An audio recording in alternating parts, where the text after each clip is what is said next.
हर हर महादेव। श्रावण मास महात्म का 17वां अध्याय आज सुनिए।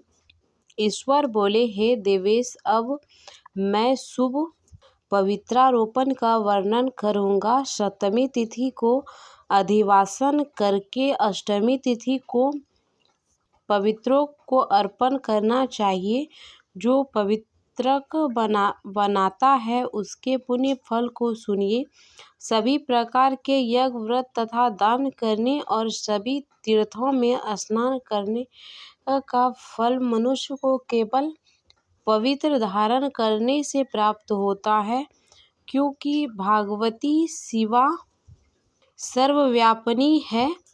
इस व्रत से मनुष्य धनहीन नहीं होता, उसे दुख, पीड़ा तथा व्याधियां नहीं होती, उससे शत्रु से होने वाले भय नहीं होता और वह कभी भी ग्रहों से पीड़ित नहीं रहती। उसे छोटे बड़े सभी कार्य सिद्ध हो जाते हैं। हे वत्स, मनुष्य तथा राजाओं के विशेष करने स्त्रियों के पुण्य की वृद्धि के लिए इसे श्रेष्ठ कोई अन्य व्रत नहीं है। हे तात, सौभाग्य प्रदान करने वाला इस व्रत को मैंने आपके प्रति स्नेह के कारण बताया है। हे ब्रह्मपुत्र, श्रावण मास के शुक्ल पक्ष की सप्तमी को अधिवासन करके देवी के प्रति उत्तम भक्ति से संपन्न वह मनुष्य सभी सामग्रियों से युक्त होकर सभी पूजा द्रव्यों, गंध, पुष्प, फल आदि अनेक प्रकार के नैवेद्य तथा वस्त्राभरण आदि संपादित करके इनकी शुद्धि करे। इसके बाद पंचगव्य का प्रसान कराए, चरु से दिग्बलि प्रदान करे तथा अधिवासन करे। उसके बाद सहस्त्र वस्त्रों तथा पात्र से इस पवित्रक को आच्छादित करे। पुनः देवी के उस मूल मंत्र से उसे 100 बार अभिमंत्रित करके सार्वभौमास मनबिन उस पवित्रक को देवी के समक्ष स्थापित करे। इसके बाद देवी का मंडल बनाकर रात्रि में जागरण करे। उसके बाद प्रातःकाल विधिवत स्नान करके पुनः बलि प्रदान करें। इसके बाद विधिवत देवी की पूजा करके स्त्री तथा द्विजों को भोजन कराएं। पहले देवी की पवित्रक अर्पण करें और अंत में दीक्षा प्रदान करें। हे वत्स, अपनी सामर्थ्य के अनुसार कार्य सिद्धि करने वाले उस नियम को धारण करें। राजा को प्रयत्न पूर्वक स्त्री के प्रति जुआ, आखेट तथा मांस आदि का परित्याग करना चाहिए।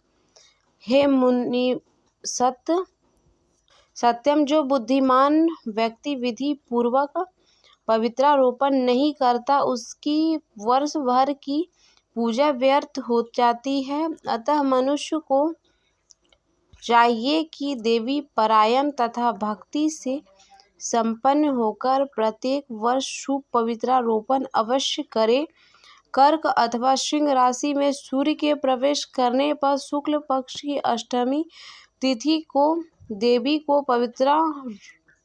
पवित्रक अर्पित करना चाहिए। हे सनत कुमार, इसके न करने में दोष होता है, इसे नित्य करना बताया गया है। हे सनत कुमार बोले, हे देवेश, हे महादेव, हे स्वामी, आप जिस पवित्रक का कथन किया वह कैसा बनाया जाता है, उसकी विधि बताएं। ईश्वर बोले, हे सनत कुमार, सुवर्ण, तांबा, चांदी, रेशम वस्त्र से निकले गए कुश, कांस्य के अथवा ब्राह्मणी के द्वारा काटे गए कपास के सूत्र को तिगुना करके फिर उसका दुगुना करके पवित्रक बनाना चाहिए। उनमें 308 तारों का पवित्रक उत्तम और 2 170 तारों का पवित्र माध्यम माना गया है। 180 तारों वाले पवित्र को कनिष्ठ जाना चाहिए। इस प्रकार 100 ग्रंथि का पवित्र उत्तम, 50 ग्रंथि का पवित्र मध्यम तथा 26 ग्रंथ का सुंदर पवित्र कनिष्ठ होता है। पवित्र के सभी शुभ ग्रंथों को कुमकुम से रंग देना चाहिए।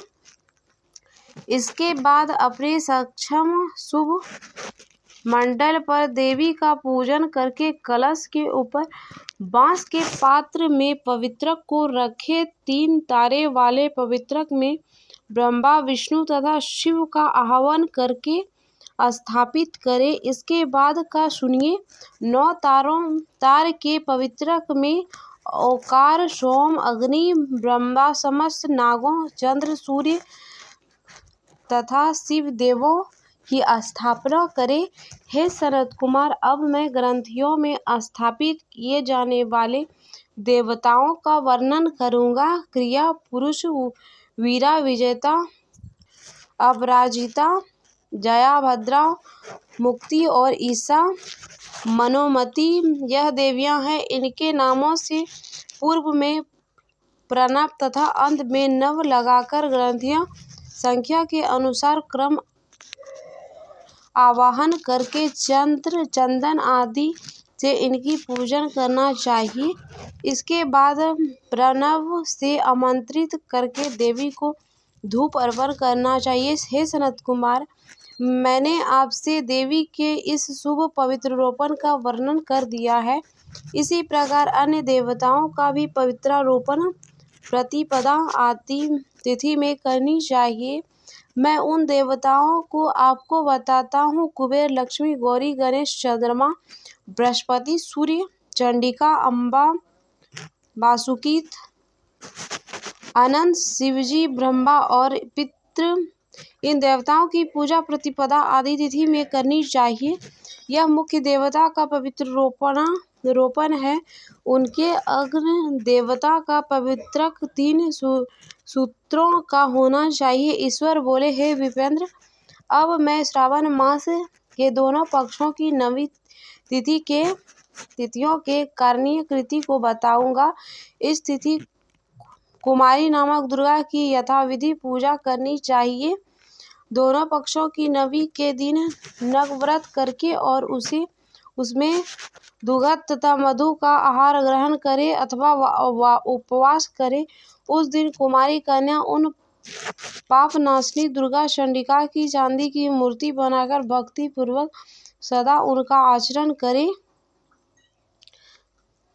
इस प्रकार जो मनुष्य अत्यंत श्रद्धा के साथ दुर्गा जी की पूजा करता है वह उस परम स्थान को जाता है जहाँ देव बृहस्पति विद्यमान है। हे विप्रेंद्र, हे विधिनंदन, यह मैंने आपसे नवी तिथि का कृत्य कह दिया। यह मनुष्यों के सभी पाप का नाश करने वाला, सभी संपदाएं प्रदान करने वाला, पुत्र पौत्र आदि संपन्न करने वाला और अंत में उन्हें उत्तम गति प्रदान करने वाला है।